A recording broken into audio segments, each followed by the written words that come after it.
The following lesson is from Adobe Illustrator CS4 LearnSmart Video Training.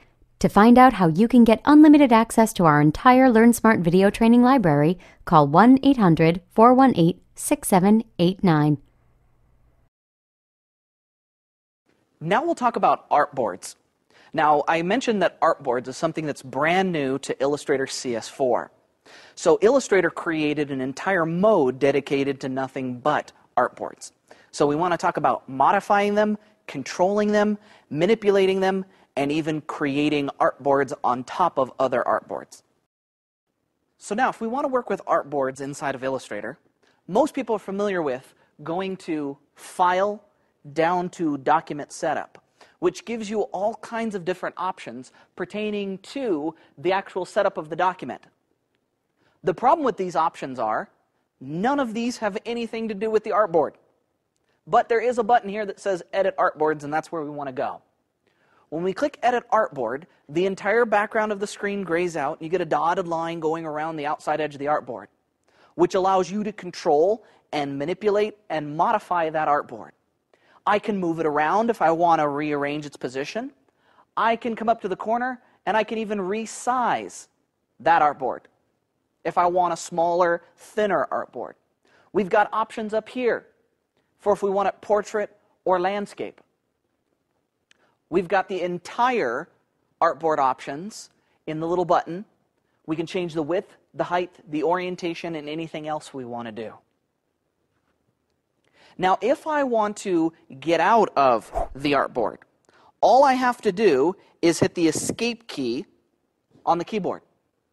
And that's it.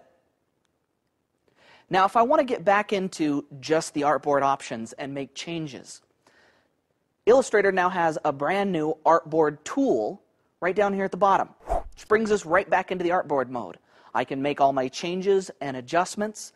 If I don't want to have to hit Escape to get out of it, all I have to do is click any tool other than the artboard tool in order to exit and get out of artboard mode. Now that we know how to use the artboard mode inside of Illustrator, we need to talk about some of the advanced options, including laying an artboard on top of another artboard and using artboards for zooming. What I'm going to do is I'm going to open up a document called Living on a Heart Grunge. This is a document, and several of these documents you can actually find in the Adobe Illustrator folder under Samples. So Living on a Heart Grunge is basically several artboards all put together. Now I'm going to come over here and I'm going to click on the hand tool. What the hand tool allows me to do is pan through all of these individual documents. So I can see that there's a skateboard, and I can get into t-shirts. The problem is being able to view this. It's a little zoomed in. Now I can come over here and I can click my zoom tool and zoom in and out. If I double click on my hand tool though, what it's going to do is it automatically fill the screen with the document. Coming back to the first artboard. Now if I switch to the artboard mode, we can see all of the individual artboards in here. Now one of the things I'm going to do is move over to the skateboard. If I click on the hand tool to pan this, I'm going to wind up moving out of the artboard mode, and I'll have to get back into it later on. If I hold down the space bar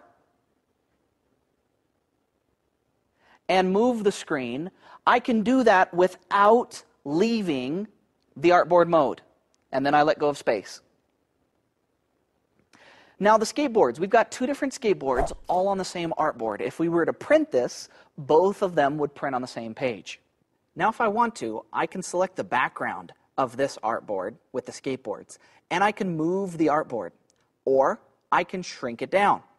So if I want to shrink the artboard so that it just focuses on the first artboard, that leaves this skateboard out in no man's land. If it's in the gray area, that means that it will actually get saved with the document, but it won't print because it's not part of an artboard. So if I drag I can create an artboard specifically for that skateboard. Now, if you notice, each artboard gets numbered. This is artboard number 2. This is artboard number 4. The problem is that you cannot change or modify the numbers in any way. They automatically get issued based on the artboards that are already here. So because this artboard over here is artboard 3, this, of course, would then become artboard 4. Now I'm going to hold down the space bar, and I'm going to move this over to the t-shirts. Now, one of the benefits that we have of artboards is the ability to overlap artboards. If I click on the artboard and I try to drag, it's going to wind up moving the artboard, and I don't want to move the artboard. So if I hold down Shift, I can now draw an artboard. Now, once I have held down Shift and start dragging, I can let go of Shift so it doesn't keep making a square artboard and completely resize it. So I can have one artboard for that t-shirt. I'm going to hold down Shift again, click, hold, and drag, let go of Shift, then resize. And I can have a second artboard for our second t-shirt. So now I have an artboard 3, which is both t-shirts, an artboard 5, and an artboard 6 with just the separate t-shirts on it. This button right here is very important. Move or copy artwork. If you have an artboard selected and this is turned on, when you drag the artboard, the artwork will actually go with it. And I'm going to go ahead and undo that.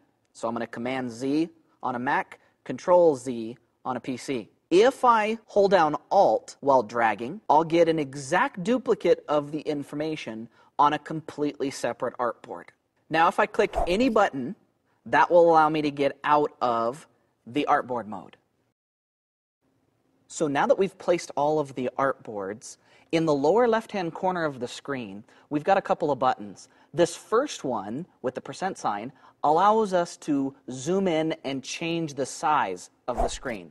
What I want to focus on, though, is these arrow keys next to it. Now, if I click the left arrow, it's going to begin cycling through the artboards, specifically making them full screen. Now, of course, if the artboards are full-size paper, then we see that. Otherwise, it's going to zoom in to the individual artboards. I can click the drop-down and get a list of all of them and immediately jump to a specific artboard. This is really useful because instead of having to double-click on the hand tool, zoom in, zoom out, and worry about that, I can just simply use those artboards. And since we had this thing set up with artboard 3 being both shirts, I can then go to artboard 5, which would be just the top t-shirt. So there's a lot of control using artboards, not just for placement, but also for zooming. The last little thing I want to talk about is whenever you have an artboard selected, the background behind it will turn black. So over here, this one is gray. If I use my space bar, I can move over.